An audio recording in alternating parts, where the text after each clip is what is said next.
বরাক দর্পণ studio. নমস্কার, news Barak দর্পণ studio থেকে আমি সঞ্জন কুমার প্রকাশিত। আজকের দেশ বিদেশের গুরুত্বপূর্ণ খবর। ভারতের বিএসএফ জওয়ান পূর্ণম কুমার 20 দিন ধরে পাকিস্তানের কবজায় ছিল। ভুলবশত পাকিস্তানের আন্তর্জাতিক সীমান্ত অতিক্রম করেছিলেন। আজ পাকিস্তান বন্দী জওয়ানকে ছেড়ে দিয়েছে।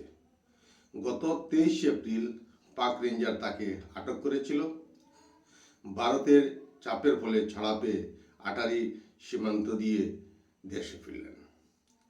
ভারত ও রাজস্থান থেকে আটক পাক রেঞ্জারকেও মুক্তি দিয়েছে। অরুণাচল প্রদেশে একাধিক স্থানের নাম পরিবর্তন করল চীন। এমন পদক্ষেপ নিয়ে দেশ বিদেশে আলোচনার ঝড় উঠেছে। শুধু তাই নয়, অরুণাচল প্রদেশকে তিব্বতের দক্ষিণ অংশ বলে দাবি করছে চীন। ভারতের পররাষ্ট্র মন্ত্রণালয় স্পষ্টভাবে জানিয়ে দিয়েছে যে চীনের এমন অর্থহীন প্রচেষ্টার মাধ্যমে বাস্তবতা বদলানো যাবে না। চীনকে ভারত কড়া বার্তা দিয়েছে। অরুণাচল প্রদেশ ভারতের অবিচ্ছেদ্য অঙ্গ আছে এবং থাকবেই।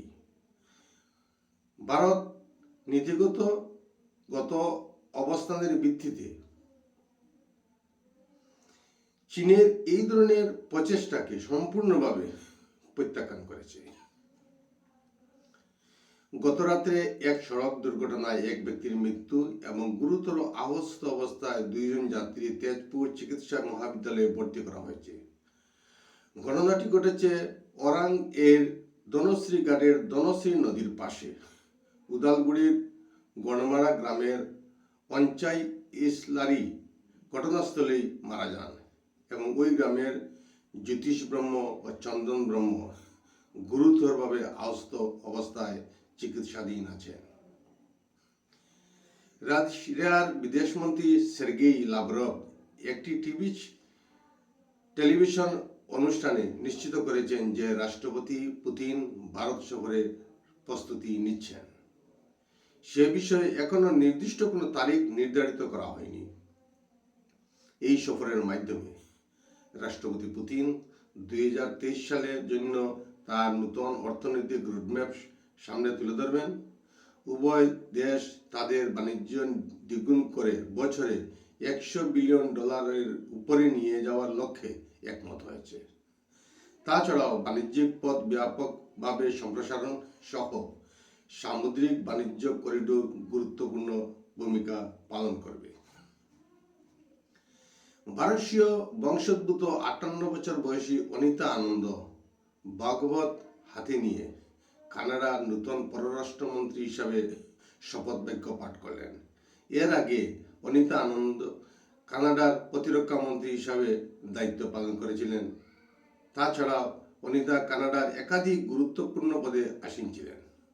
অনিতার মা পাঞ্জাবি এবং বাবা তামিল।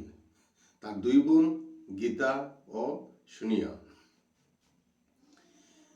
ইউনিয়ন পাবলিক সার্ভিস কমিশনের নতুন চেয়ারম্যান হিসাবে নিযুক্ত করা হয়েছে সাবেক প্রতিরক্ষা সচিব অজয় কুমারকে।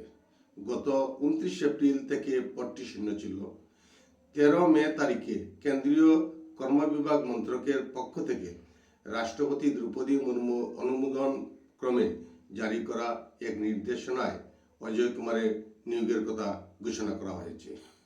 অবসরপ্রাপ্ত আইএএস কর্মকর্তা অজয় কুমার 2019 সালের 23 আগস্ট থেকে 2022 সালের 31 অক্টোবর পর্যন্ত প্রতিরক্ষা সচিব হিসাবে দায়িত্ব সামলিয়েছিলেন। আজ প্রধানমন্ত্রী নরেন্দ্র মোদীর সভাপতিত্বে মন্ত্রিসভা ও ক্যাবিনেট কমিটি অন সিকিউরিটি বৈঠক অনুষ্ঠিত হয়েছে।